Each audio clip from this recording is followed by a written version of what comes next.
Planning your day. How can you fit it all in? This is the biggest question that so many people need answered. They always say, I haven't got time. I haven't got time to exercise. I haven't got time to do anything. It's all because you're not planning. You need to be organized and you need to plan your day.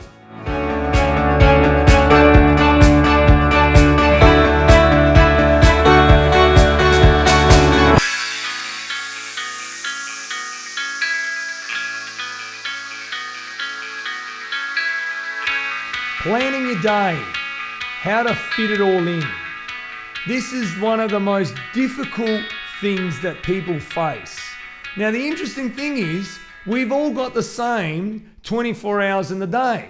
So why do so many people not get what they need to get done? And why do others seem to have all the time in the world and get everything they need to do done? I mean, obviously, there's going to be interruptions. We all face that. We've got kids and work and family and friends and interruptions of all sorts, and that can hold us up at times. But generally, a lot of the reasons why people don't get what they want is because they haven't planned their day. They wake up in the morning and most of the time they're getting out of bed after hitting a snooze button and sleeping in for half an hour. So they're already behind the 8 ball. And then they're rushing around trying to organise themselves. They're generally skipping breakfast. They rush off, drop the kids off at school, get to work, and the whole day becomes a whirlwind of chaos. And then they get to the end of the day and they're absolutely stuffed. And then you review your day and you think, gee, I didn't even do anything today. You know why? Because a lot of people are wasting time doing stuff that is not important. So, in order to achieve the results that you want to achieve, in order to make the positive change that you want to make in your life, you need to plan your day. So it starts with the night before. We go back and we say, okay, what time are you going to bed at night? So if you go to bed too late, of course you're not going to be able to get up first thing in the morning and get on with your day and have plenty of time to plan what needs to be done. Give yourself the time to review your stop-start list and plan out what needs to be done for the day. That is so important. If you're a night person, then obviously once you've settled down in all the interruptions, you put the kids to bed and whatever else, you can sit down. Forget about all the stuff that you might watch on TV or all the stuff that is not important, and sit down in a quiet space and brainstorm all the things that you need to do for the next day. So this is what we do. We start with the big picture. What do I want to achieve? And then break it down to what do I want to achieve in a year, what do I want to achieve in a month, what do I want to achieve in a week? What do I want to achieve in a day? What do I want to achieve in the next hour? What do I want to achieve in the next minute? And what do I do in the next second? Now, why do I say, what do you do in the next second? Because how often do people daydream and waste seconds, which turn into waste minutes, which turn into wasted hours and days and weeks and months and years? I have so many people that come to me saying, gee, I can't believe how quick the time went by. And it's because they're wasting time. They're not planning. So you really need to be organized. You need to make sure that you get all your ducks in a row and sort yourself out. And that starts with your stop-start list. Stop all the stuff that you need to eliminate in your life and replace it with things that you need to start doing, and create that to-do list. So, the first thing in planning your day and being organized is the not negotiables. I call it the not negotiables because there's certain things in your day that you know are not negotiable. You know there's certain things in your day that you just have to do, and they're set in concrete at a specific time that you know you're not able to change. For example, the time you go to work and the time you finish work. Dropping off the kids at school, picking them up from school, and other things. There's certain things, appointments and so on, that you know that cannot be changed. So the first thing you need to do is get yourself a diary or a calendar. And let's be honest, these days, with everyone with mobile phones, there's no excuses not to have a diary or a calendar and a journal or something that you can just jot down some notes, right? Jot down, once you've brainstormed all the things you've got to do, look at your not negotiables and write in your day, if you want to plan your day on the hour or every 15 minutes or however you want to do it, look at your day and say, okay, what are the not negotiables? And block them out. And then you'll see what time you've got left in your day. Now, the second thing you need to do here is schedule when you're going to exercise. Now, a lot of you are probably thinking, Tony, what do you mean schedule when I'm going to, what about eating and what about other things? No. Without your health, you have nothing.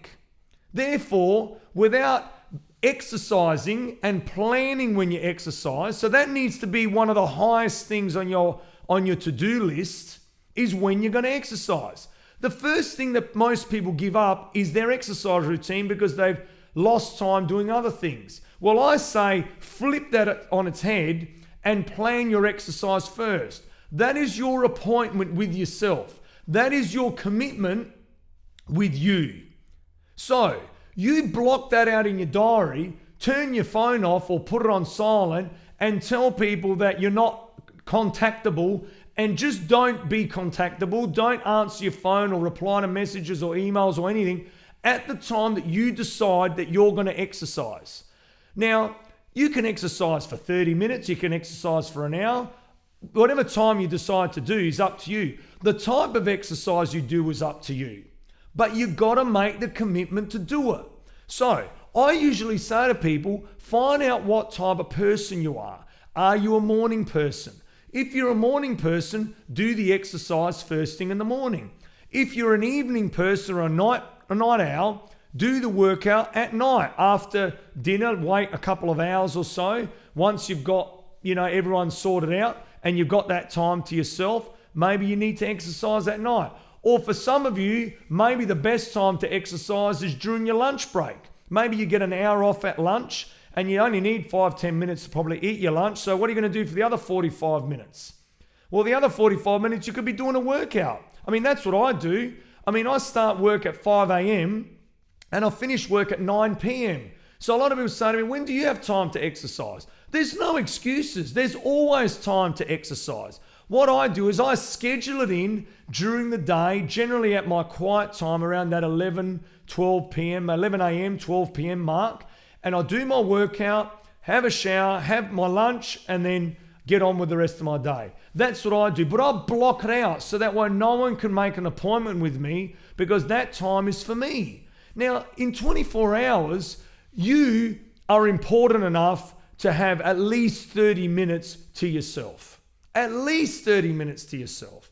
And you can't say to me you haven't got the time. Everybody's got the time to devote at least 30 minutes to do a workout every day. And if you do it, I guarantee it'll make such a significant difference to your body. You're going to find you're going to have more energy. You're going to find you're going to circulate the blood and the oxygen through your body, so you're going to get lots of oxygen to your brain, and you're going to find that you're going to be more productive at work. So instead of a task that normally takes you 2 or 3 hours, because now you've got more energy, you're fitter, you're stronger, you're more alert, you're probably able to knock that out in about 30 minutes. So you've just bought yourself about an hour and a half of time to do something else. So instead of like most people do, they're working so many long hours and then working on the weekend because they're trying to catch up because they feel sluggish and tired because they need to sleep like 8, 9, 10 hours a night. You'll probably find you only need to sleep 6 to 8 hours a night, which is the ideal.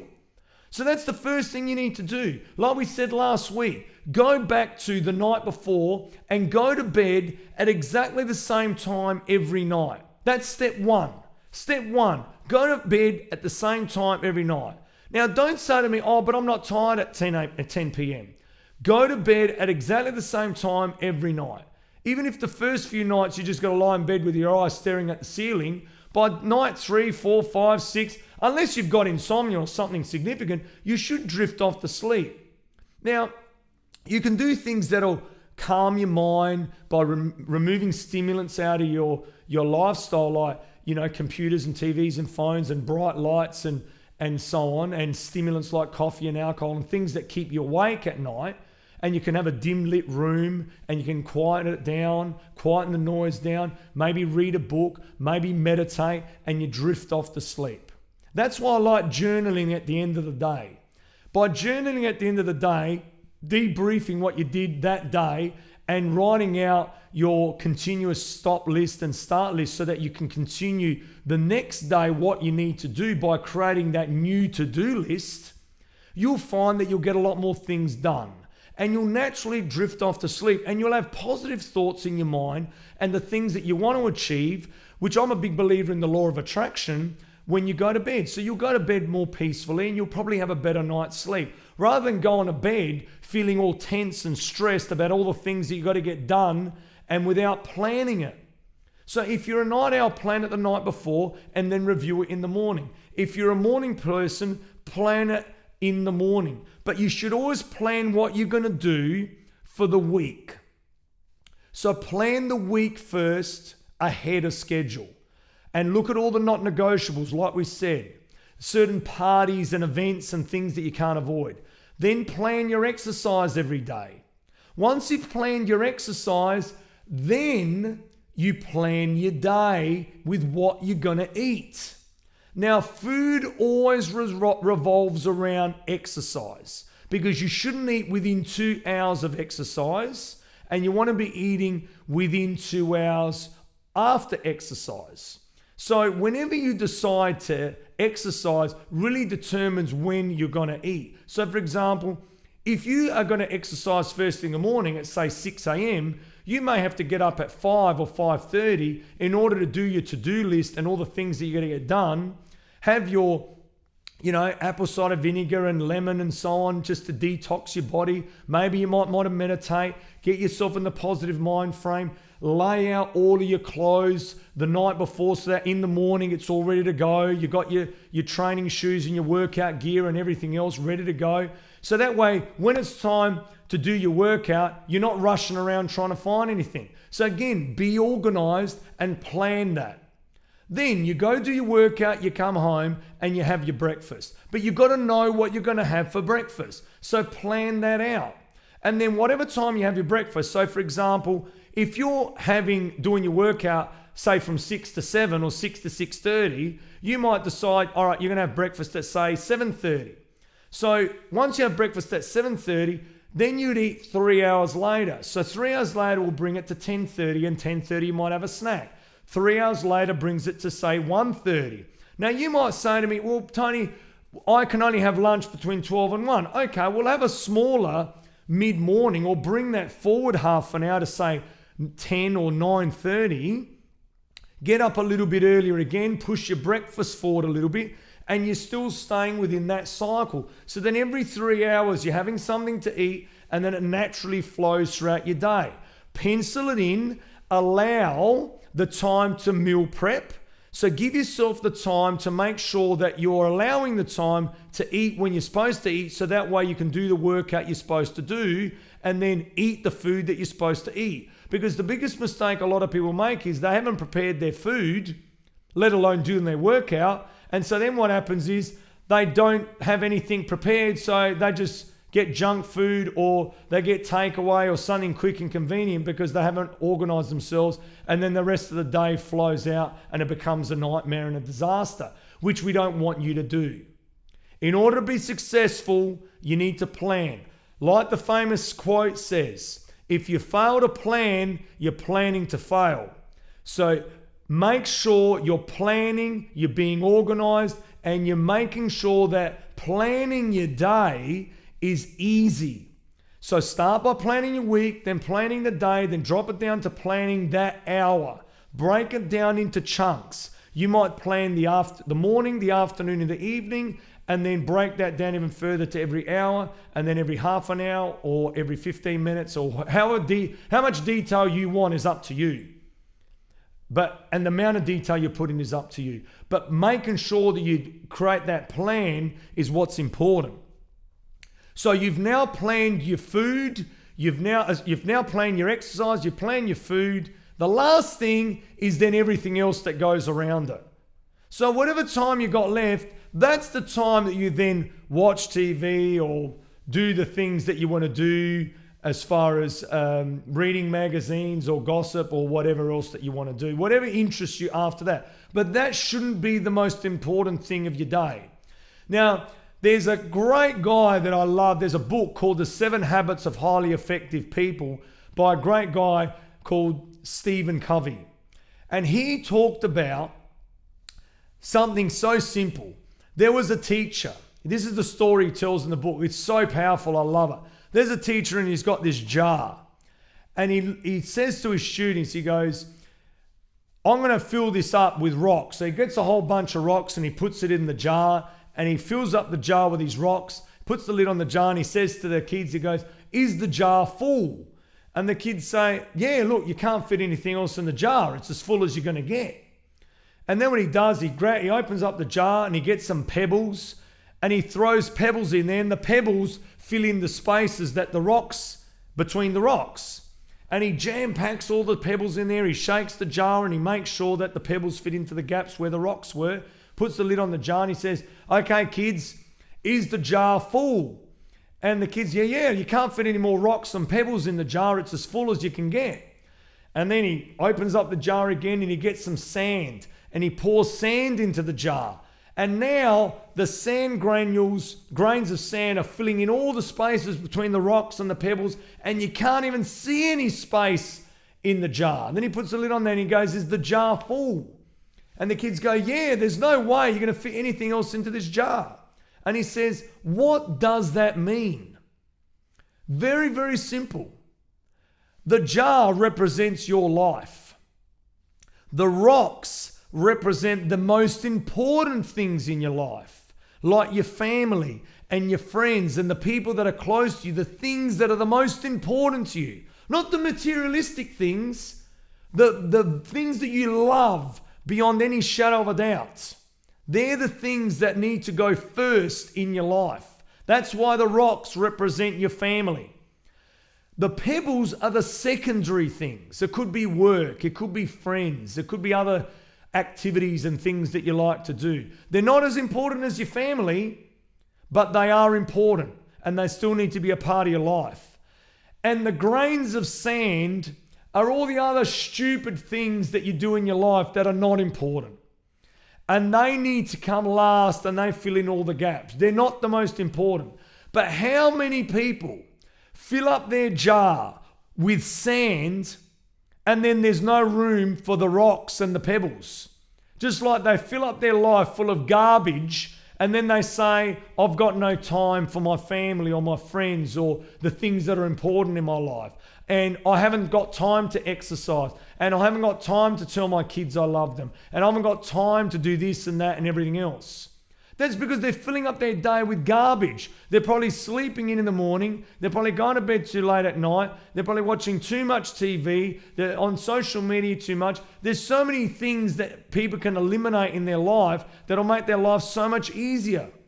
Everyone's got the same amount of time in the day. There's 24 hours. So there's no excuses for you not to be able to plan your day. It's really simple. Start with the first thing that you need to do, the not negotiables. Then plan your exercise, then plan your food, and then plan everything else around it. Make sure at the start of the day you review your to-do list, and then at the end of the day you journal out all the things that you've done and all the things you need to do for the next day. If you do this daily, I guarantee you'll see significant changes in the results that you want to achieve, both on a productive level and also on a feeling great level.